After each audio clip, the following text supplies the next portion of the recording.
प्रेमाने बोला. धन निरंकार जी एवं रामकृष्ण हरी. या आपल्या आध्यात्मिक जागृती चॅनलवरती जर कोणी नवीन भाविक असतील, नवीन श्रोते असतील, त्यांचं सर्वात प्रथम चॅनलवरती स्वागत करतो आणि त्यांच्या चरणी नतमस्तक होऊन त्यांना अरदास करतो, प्रार्थना करतो की तुम्ही व्हिडिओ संपूर्ण ऐका आणि आवडल्यास सबस्क्राईब करा, लाईक करा आणि शेअरसुद्धा करा. तुमची साथ म्हणजे साक्षात भगवंताचा हात. तर या माझ्या हरीच्या लाडक्यानो, या माझ्या भाविक सज्जनानो, एक वेळ निरंकारी आध्यात्मिक जनरल प्रोग्राम झाला आणि दोन व्यक्ती मला भेटले की महाराज, ज्ञानकक्ष कुठे आहे, आम्हाला ज्ञान घ्यायचं आहे. आता ज्ञान घ्यायला आल्यानंतर दोन व्यक्तींमध्ये दोन प्रश्न होते, ते समान होते. ते म्हणजे देव कसा आहे मला पाहायचं आहे. परंतु या दोन्ही व्यक्तींमध्ये जेव्हा ज्ञानकक्षात प्रवेश करत असताना बॉडी लँग्वेज जे असतं ते दोघांमध्ये वेगळं होतं. एक जण अहंकाराने म्हणत होता की देव कसा आहे हे मला बघायचंच आहे, कसा देव दाखवतायत हे मला एकदा बघायचंच आहे. आणि दुसरा जो व्यक्ती आहे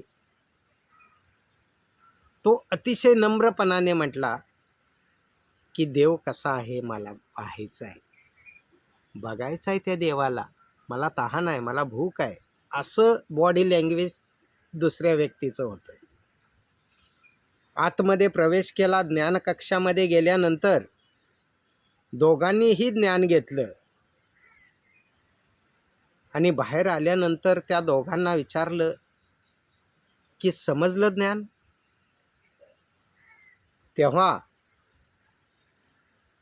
देव कसा आहे मला बघायचंच आहे असं छाती ठोकून सांगणारा म्हणत होता की नाही, काहीच दिसलं नाही, सगळं रिकामं, काय देव कळलाच नाही.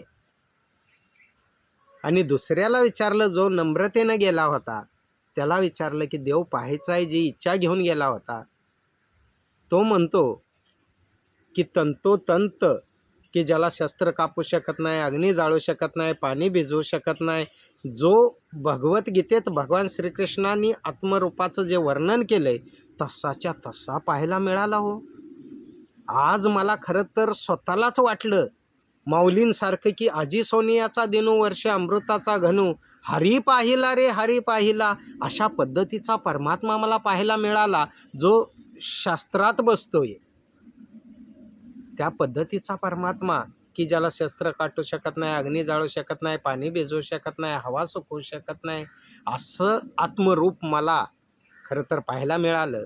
असा तो नवीन व्यक्ती बोलतोय, जो दुसरा पद्धतीचा व्यक्ती आहे, जो नम्रतेनं गेला. मग तो जो अहंकारानं गेला होता त्याला म्हटलं, तुला न समजण्याचं कारण काय आहे माहीत आहे? याला का समजलं? तर नम्र झाला भूता तेने कोंडिले अनंता. या अनंताला साठवण्यासाठी मन खाली करून तिथं जायला पाहिजे, मन रिकामं करून जायला पाहिजे. नम्र झाला भूता तेने कोंडिले अनंता. तुझं काय झालं की कसा देव दाखवतायत मला पाहायचाच आहे, हा अहंकार तू घेऊन गेलास म्हणून तुला देव कळला नाही. आणि तू म्हणतोय काहीच नाही. अरे काही नाही असं नाही. त्याला म्हटलं, ही नगरपालिकेच्या लाईटचा पोल आहे आणि ती तारवरून चालले, जरा त्याला पकडतो का? तो म्हणतो, महाराज ज्ञान समजलं नाही, पण हे मारून कशाला मला टाकताय, करंट लागेल ना. त्याला म्हटलं, ती जी तार चालली, करंट तुला दिसतोय? तो म्हटला नाही. मग दिसत नाही म्हणजे करंट नाही का? तर तो म्हणतो असं नाही, आहे ना. त्याला म्हटलं तीळ असतो तीळ, तिळातलं तेल तुला दिसतं? तर तो म्हटला नाही.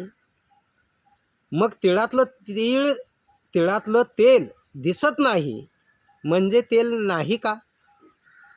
तो म्हणतो असं नाही, तेल आहे ना त्याच्यामध्ये, पण दिसत नाही, एवढाच भाग. त्याला म्हटलं फुलात सुगंध दिसतो का? तो म्हणतो नाही, दिसत नाही. तो अनुभवल्यानंतर कळतो, पण दिसत नाही. मग दिसत नाही याचा अर्थ फुलात सुगंध नाही का? तर तो म्हणतो असं कसं, आहे ना. अरे तद्वतच त्याचप्रमाणे समर्थ म्हणतात, तुझी जी अवस्था झाली ना, समर्थ सांगतात, काही नाहीसे वाटले तेथीची ते कोंदाटले, जैसे न दिसे आपुले आपणाशी धन. आपलं धनच आपल्याला दिसत नाहीये. हे सगळं सुचवल्यानंतर त्याच्या डोक्यात प्रकाश पडला आणि म्हटला, महाराज मला पुन्हा ज्ञानाला बसायचं आहे, मला कळलेलंच नाही आहे.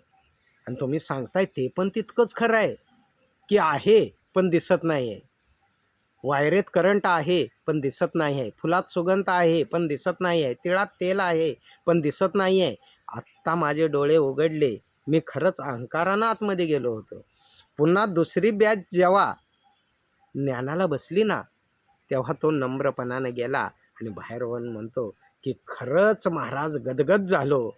जेव्हा माझ्या मेंदूची पॉलिश करून तुम्ही टॉनिक देऊन मला आतमध्ये पाठवलं, जिज्ञासा निर्माण झाली आणि नम्र होऊन गेलो. नम्र झाला होता त्याने कोंडिल्यानंतर. आणि मग त्याला बाहेर आल्यानंतर कळलं की खरंच परमात्मा अंग संग आहे, ज्याला शस्त्र काटू शकत नाही, अग्नी जाळू शकत नाही, पाणी भिजवू शकत नाही, हवा सुकवू शकत नाही, असा परमात्मा खरं तर दाखवला. शास्त्र प्रचिती मला आज आली असा म्हटला.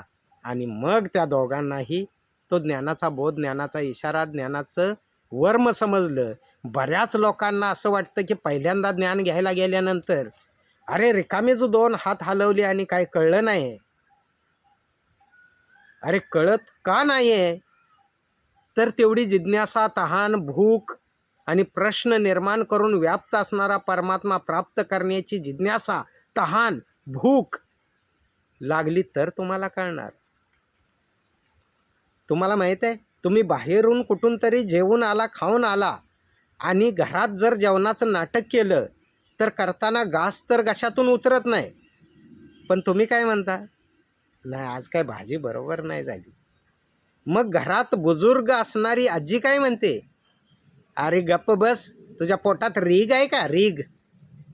रीग आहे का म्हणजे पोट रिकाम आहे का तुझं, तरच तुला त्याची चव लागेल ना. तसं ब्रह्मज्ञानाची चव लागायला, ब्रह्मज्ञान समजण्यासाठी, आवडण्यासाठी तुमच्या मनात रीग असणं गरजेचं आहे, म्हणजे भूक असणं गरजेचं आहे, तहान असणं गरजेचं आहे, जिज्ञासा असणं गरजेचं आहे.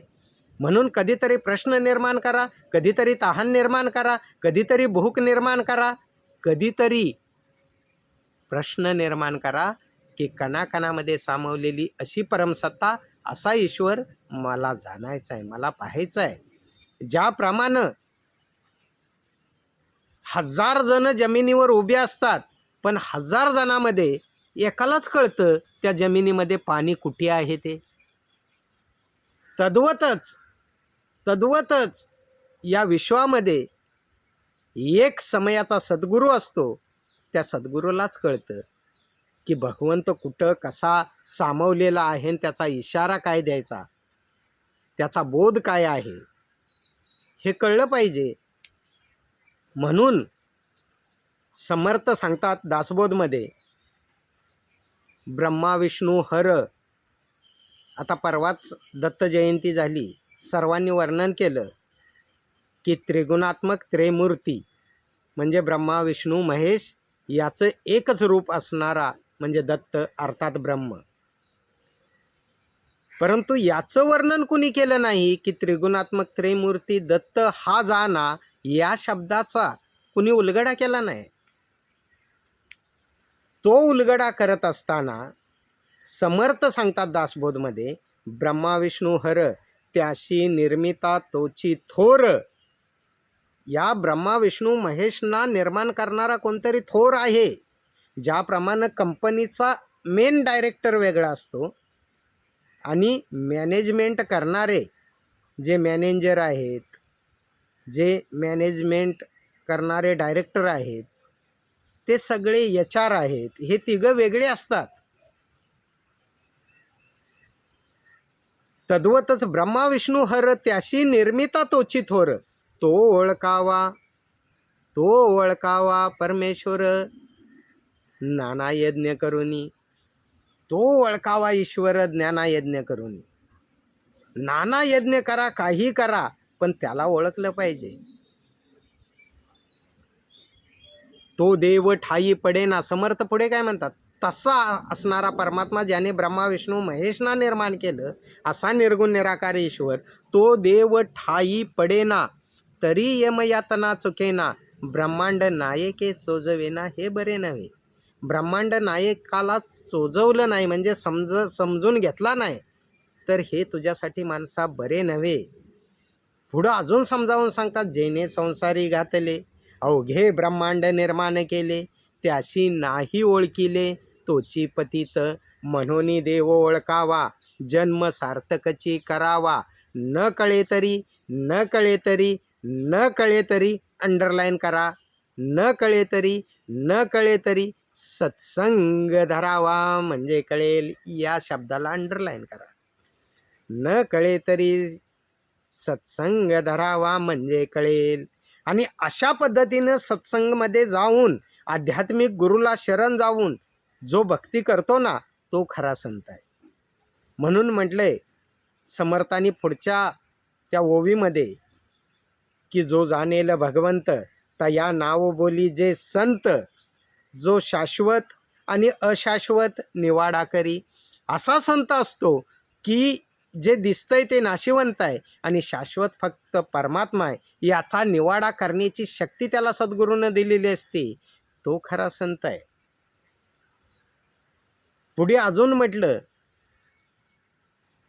जो जगामध्ये वागे परी जगा वेगळा वागे. काय? जो जगामध्ये वागे परी जगा वेगळा वागे. ज्याच्या अंतरी ज्ञान जागे तोची साधू ओळखावा. जो जगासारखा राहतोय तो पण जगा वेगळा वागतोय, जगतोय. ज्याच्या अंतरी ज्ञान जागे, ज्याच्या अंतरात आत्मज्ञान आहे, आत्मबोध आहे, आत्मदर्शन आहे. खऱ्या अर्थानं ऐका ज्ञानाचे लक्षण. ज्ञान म्हणजे आत्मज्ञान. पाहावे आपणाशी आपण तया नाव बोली जे ज्ञान. असं ज्ञान आहे. एवढंच नव्हे तर समर्थ पुढे अजून त्याची परिभाषा सांगतायत त्या संताची, की जाणे जो परमात्मा निर्गुण त्याशीच म्हणावे ज्ञान. त्या वेगळे ते अज्ञान सर्व काही. की जाणे जो परमात्मा निर्गुण निराकाराला जो जाणतो ते खरं ज्ञान आहे. त्यानं तुमच्या जन्माचं सार्थक होणार आहे. त्या वेगळे ते अज्ञान म्हणजे तुम्ही डॉक्टर व्हा, वकील व्हा, इंजिनियर व्हा, आमदार व्हा, खासदार व्हा, मंत्री व्हा, राष्ट्रपती व्हा, आकाशात जा किंवा पाताळात जा. हे सगळं ज्ञान आहे. ते फक्त तुम्ही जोपर्यंत जिवंत आहात जगण्यापुरता आहे. पोट भरावया कारणे नाना विद्या अभ्यास करणे. त्याशी ज्ञान म्हणती परी तेने सार्थक नव्हे. परंतु त्यानं सार्थक होणार नाही बाबा. मग सार्थक कशात आहे हे समर्थ आपल्या 21व्या त्या पदामध्ये सांगतात. देव ओळखावा एक तेची ज्ञान ते सार्थक. येर अवघेची निरर्थक पोट विद्या. पोट भरणाऱ्या बाकीच्या विद्या आहेत, बाकीचे जे ज्ञान आहेत ते पोट भरण्यापुरतं आहे. पण देव ओळखावा एक तेची ज्ञान ते सार्थक. येर अवघेची निरर्थक पोटविद्या. की एका देवाला ओळखणं यानंच तुझ्या जन्माचं सार्थक आहे. तुला जर 83,99,999 योनीमधून मुक्तता हवी असेल, तुला जर खऱ्या अर्थानं पुनरपि जननम पुनरपि मरणम पुनरपि जननी जठरेशन पुन्हा 83,99,999 योनी फिरायच्या नसतील, तर तुला आध्यात्मिक गुरुला शरण गेलं पाहिजे. आणि आध्यात्मिक गुरुला शरण गेल्यानंतरच कळतं. खरं तर वैष्णवराज श्रीमंत ज्ञानेश्वर माऊली म्हणतात ना, म्या चालविल्या सूर्य चाले, म्या बोलविल्या वेदू बोले, म्या हलविल्या प्राणू हले, जो जगाते चाळिता. का म्हटलं माऊलींनी? जेव्हा निवृत्तीनाथ दादांकडून ज्ञानाचा इशारा, ज्ञानाचा बोध घेतला, जेव्हा परमात्मा आणि आत्मा एक झाला, तेव्हा खऱ्या अर्थाने एकरूप झाल्यानंतर माऊली म्हटल्या की अरे माझं स्वरूप असं आहे, परमात्मा स्वरूप आहे. आणि मग मला कळालं की माझ्या सत्तेने सूर्य तो चमकतोय, माझ्या सत्तेने वेद बोलतायत, माझ्या सत्तेने हा प्रत्येकात असणारा प्राण चालतोय. एवढंच नव्हे तर जेव्हा परभणी जिल्ह्यामध्ये औंढ्या नागनाथाच्या मंदिरामध्ये नामदेव महाराजांना तो परमात्मा कळाला, तेव्हा ते म्हटले की आज मला कळालं की तुझी या सत्तेने वेदांशी बोलणे, सूर्याशी चालणे, तुझी या बळे, तुझ्या शक्तीवर सगळं चाललंय, सगळी सृष्टी. तुझी या सत्तेने वेदांशी बोलणे, सूर्याशी चालणे, तुझी या बळे, ऐसा तू समर्थ ब्रह्मांडाचा धनी, वर्म हे जानुनी शरण आलो. वर्म जानुनी म्हणजे ज्ञानाचा बोध, ज्ञानाचा इशारा, ज्ञानाचं वर्म जानुनी शरण आलो. तेव्हा मला कळलं, मेघानी वर्षावे, पर्वती बैसावे, वायूने विचरावे, सत्य तुझे नामा म्हणे काही, न हले साचार, प्रभू तू निराधार पांडुरंगा. आणि आज तोच शुभ संदेश, निराधार, ज्याला कशाचाही आधार नाही. समजा चेतन शक्ती तुमच्यातली निघून गेली की धाडकन शरीर तुमचं जमिनीवर पडतं. मग ते जमिनीवर पडण्याआधी ज्याला तारलं होतं, शरीराला थांबवून ठेवलं होतं, ती चेतन शक्ती कोण आहे? ती आत्मज्ञानानं समजते बाबांनो. चाले हे शरीर कोणाची सत्ते, कोण बोलवितो हरिविन, देखवी ऐकवी एक नारायण, तयाचे भजन चुकू नये. तयाचे भजन म्हणजे काय? एक नारायण, एकाचं गुणगान जिथं होतं ना, ते भजन म्हणजे सत्संग. कारण तिथे एकाचंच गुणगान होतं, एका परमात्म्याचं, हरीचं गुणगान होतं. तयाचे भजन चुकू नये. आणि म्हणून आज तोच शुभ संदेश संत निरंकारी मिशनच्या सर्वेसर्वा सद्गुरू माता सुदीक्षाजी महाराज अर्थात निरंकारी माताजी संपूर्ण विश्वाला तोच शुभ संदेश देत आहेत की बाबा रे, एक नूर है सबके अंदर, नर है चाहे नारी है, ब्राह्मण क्षत्रिय वैश्य हरिजन, प्रभू की रचना सारी है. त्यासाठी सुरुवात जिथून केली होती तेच मी सांगेन की बाबांनो, तुम्हाला जर अनुभूती करून घ्यायची असेल सबका मालिक एक, तर पहिले उसको देख. आणि त्याला पाहण्यासाठी नम्र झाला भूता, तेने कोंडिले अनंता. प्रेमाने बोला धन्य निरंकारजी एवं रामकृष्ण हरी. आणि जाता जाता नवीन भाविकांच्या चरणी विनंती करतो की व्हिडिओ आवडल्यास जरूर सबस्क्राईब करा, लाईक करा आणि तुमच्या पाहुण्यापैंना सुद्धा शेअर करा. कारण तुमची साथ म्हणजे साक्षात भगवंताचे हात. म्हणून जाता जाता एवढीच अरदास प्रार्थना